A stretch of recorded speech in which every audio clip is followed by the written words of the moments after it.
Hey guys, this is Hector from the Insert Name FC podcast, here to tell you guys about Canadips. It is a great tasting, superior alternative to traditional dip using CBD in a way that is radical, enjoyable, and effective. It comes in 5 core flavors: wintergreen, mint, citrus, mango, and American spice. Canadips CBD is the new evolution in dip, allowing guys to enjoy great, long-lasting taste without the downsides. If you guys want to go ahead and try them out, use the code BELLYUP20 at CanadipsCBD.com. Once again, BELLYUP20 at CanadipsCBD.com, and you'll get yourself 20% off your purchase. Thank you again for Canadips for being a great partner of Belly Up Sports. There's new faces for this season's Serie A. We have Sassuolo, who's making their return after 1 year. Cremonense, who is returning after a 2-year absence from the Serie A. And Pisa, who are returning to the Serie A after 34 years. This team, I'm 33 years old, by the way. I just want to say that real quick, just so you guys have a frame of reference. I wasn't born when Pisa was in the Serie A. That's how long they have not been in the Serie A. So that absence is older than me. So that is crazy. The other thing that's crazy, I'm really intrigued about how these teams are going to perform. Obviously, Sassuolo, a team that normally stays afloat in the Serie A. I don't know much about Pisa. Like I said, they've never been in the Serie A in my entire lifespan. Cremonense, I did get to watch them a while back, so we'll see if they can stay afloat and continue on in their journeys. But the really interesting thing about this season is, and obviously we talk about new managers, but this is actually going to be one of the stories to follow because there is a lot of new managers in this season. This league has the most new managers from all the leagues that we covered this season. So let's go right into it. In Fiorentina, we got Stefano Pioli, who is taking over after Rafael Palladino had resigned. So Fiorentina, Raffaele has stepped down, and now Stefano Pioli will be the new manager of Fiorentina, which Pioli was really good at AC Milan. Obviously, was when it ended the drought for AC Milan in winning the Scudetto, and then for some weird reason AC Milan didn't try to keep him. So he's there now with Fiorentina, a team that I keep highlighting. I think that they're going to be a team that eventually will be on the rise. So hopefully that eventually falls into fruition for me, because I'm tired of saying that this is a team to watch for me. Inter Milan will now have Christian Pulisic, who is taking over after Simone Inzaghi has stepped down to go to Al Hilal. Obviously, this is a very interesting, just being that Inzaghi. Inter Milan was a team that was just close but no cigar. They had an opportunity to win a lot of trophies, and obviously lost in the semifinal to AC Milan in the Coppa Italia. Get obliterated in the Champions League final by PSG, and then, unfortunately had to lose to Napoli in the battle for the Scudetto. Inter Milan was one of the few teams in the Serie A that moved post the Juventus dominance era, that was able to be to get back on top, back on track in the Serie A, and things have fallen apart. And great. Houston Dynamo gave up a penalty, and of course, Brian White scores a goal. All right, so there's a key one. Parma, they have Carlos Cuesta now taking over after Christian Pulisic took the Inter Milan job. So I don't know what else to tell you, man. So Christian Pulisic, and I think this, like I said, this happens a lot when you see teams that are doing well in the league. The bigger teams go and poach their managers. I mean, that's what happened with Juventus also last year when they took was it Bologna or Genoa? One of those teams, or was it Cagliari? I don't know. Anyways, doesn't really matter. But yeah, Carlos Cuesta will be taking over for Parma.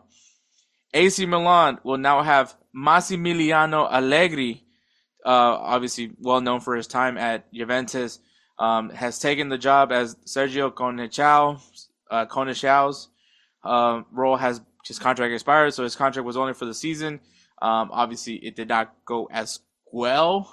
I mean, they did win the Supercoppa Italia. Obviously, take that whatever it's all. No one gives a fuck about that trophy.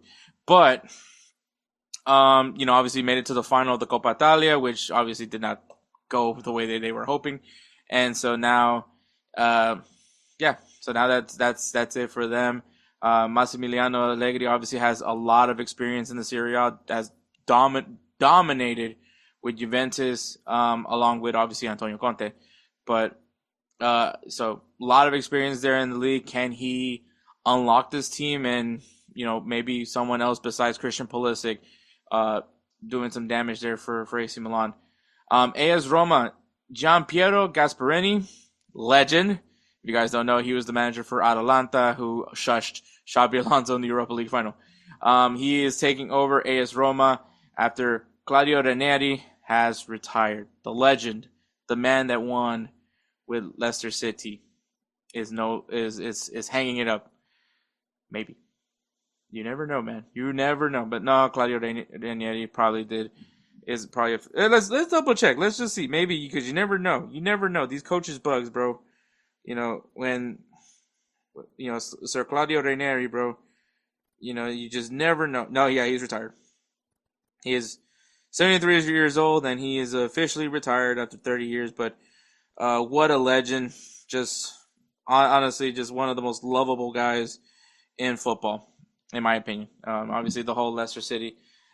What I want people to understand about Leicester City's run, by the way, also great somehow able to bring the Premier League up in a non Premier League discussion.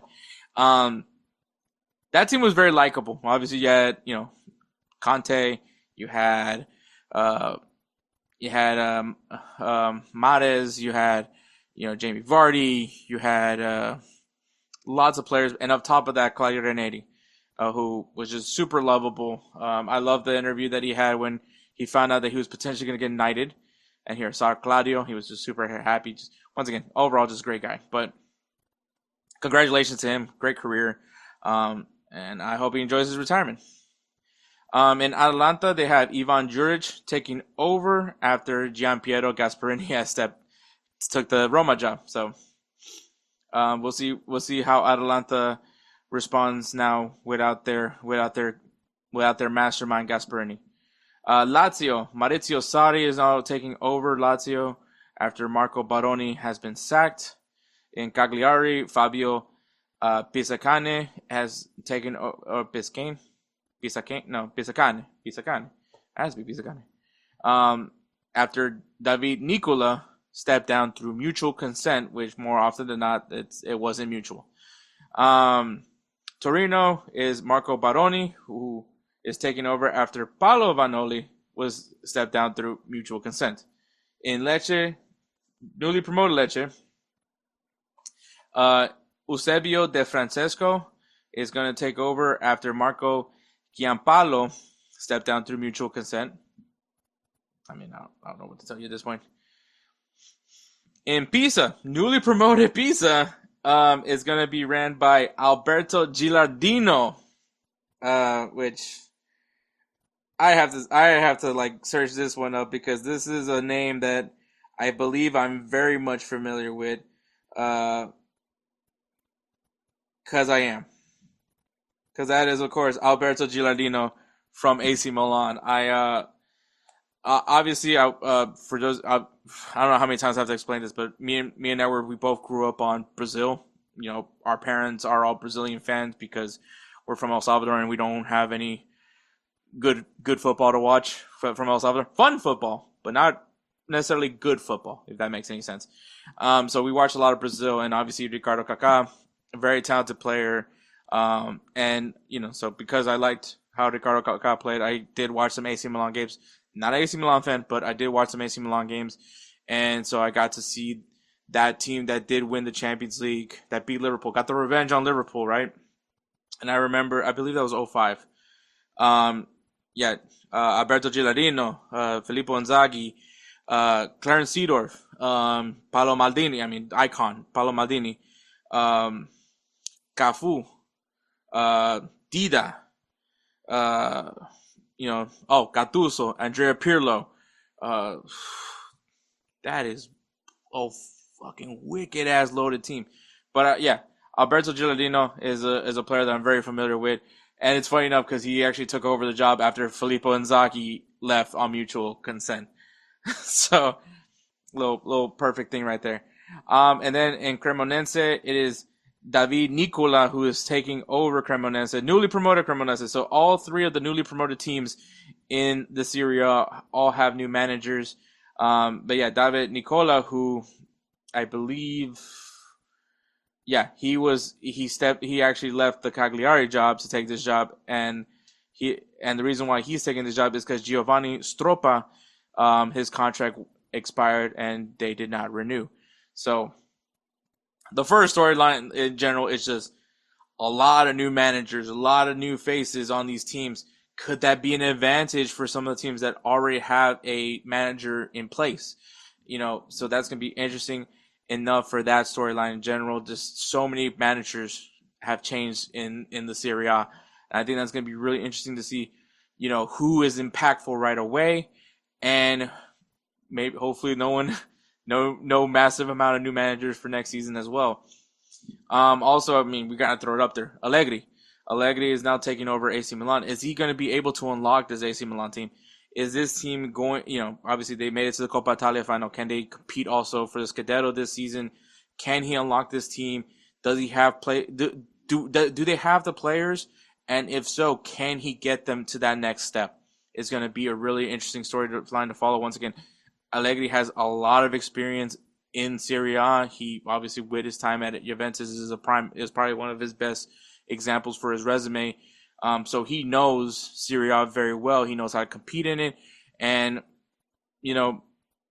I will say, I believe AC Milan does not have any European competition. So their focus is going to be solely on the Scudetto and the Coppa Italia. So this is probably in all scenarios the best scenario for AC Milan, where they can just focus on the league and focus on the Coppa Italia, whereas the teams that are probably going to be competing with them have to focus on other competitions. So it's going to be really interesting in that aspect of it. When it comes to AC Milan, can Allegri really get the best out of this team, knowing that they have, in some sense, an advantage over the teams that have multiple competitions to worry about? And the last thing we'll talk about is Kevin De Bruyne. So Kevin De Bruyne, in this transfer window this offseason, I mean, his contract was running out. Was going to run out with Manchester City. He wasn't going to renew with Manchester City, and everyone was just curious of what he was going to do post Man City. Obviously, his whole career, at least the epitome of his career, has been with Manchester City.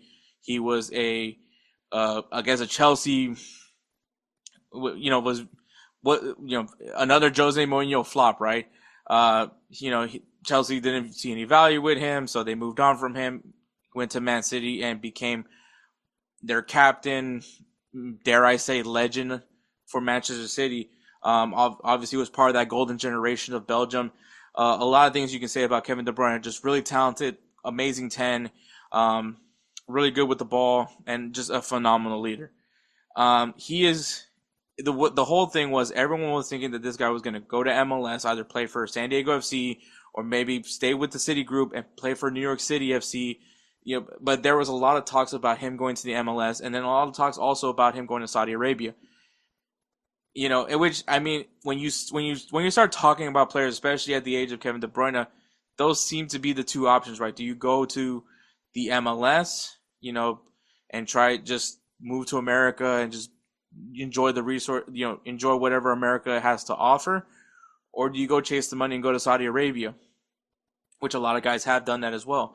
But that seems to be the guys that are like on the cusp of their exits, right? And then once again, there wasn't really any conversations about anywhere else. But then at the end of it all, he goes to Napoli, which, I mean, if you want to look at Napoli, won the Scudetto. And on top of that, McTominay, I talk about another guy from Manchester United, but Manchester, who maybe didn't get a little bit different from Kevin De Bruyne, because Kevin De Bruyne is very much loved and respected. McTominay, I think people saw his value, but just wasn't utilized properly at Manchester United. Well, he goes to Napoli and just becomes a star, a stud for Napoli, which is very fitting for Manchester United as of lately. Could that midfield just have gotten a lot stronger with Kevin De Bruyne? Now, the concern obviously with Kevin De Bruyne is his health. Can he stay healthy and be impactful for this Napoli team? A team that's hoping to maintain their status as the best team in the Serie A. Obviously, they have Champions League aspirations. Any team that's in the Champions League should have Champions League aspirations. I think that just makes common sense. So they have a lot of things to ride on this season. Not only on top of that, but obviously they also have the Champions League to focus on. And a guy with a lot of Champions League experience to add on to that team could benefit Napoli as well. With his leadership, could he be another thing that can he be more impactful for this Napoli team, who seems very strong to begin with? Can they make him stronger? And maybe we have a new story to talk about Napoli now being the most having the Napoli story like last year with PSG. Probably not going to happen, but still, I think can Kevin De Bruyne's leadership and experience help them juggle all those things and still end the year with some silverware at the end of it. So I think that's going to be a really interesting storyline to follow, especially with Kevin De Bruyne. Once again, truly talented player, amazing player. I think still has a lot left in the tank, and I can't wait to watch Napoli this season. I mean, Serie A is a really fun league, man. I enjoy it for its technical ability, its physicality. It does harp more on the defense, which that just tells you if you're able to score goals in the Serie A, you must be a really good player to take on physicality as well. So it's a really good thing. So I really can't wait to see what the Serie A has to offer. Now, my player to watch is Christian Pulisic. And the reason being, I think right now he has a lot to unnecessarily. He has a lot to prove to himself. Once again, unnecessarily needs to prove himself. I think he needs to showcase it this season that, why he needed the rest. Why he didn't compete in the Gold Cup. Which, once again, it wasn't important enough.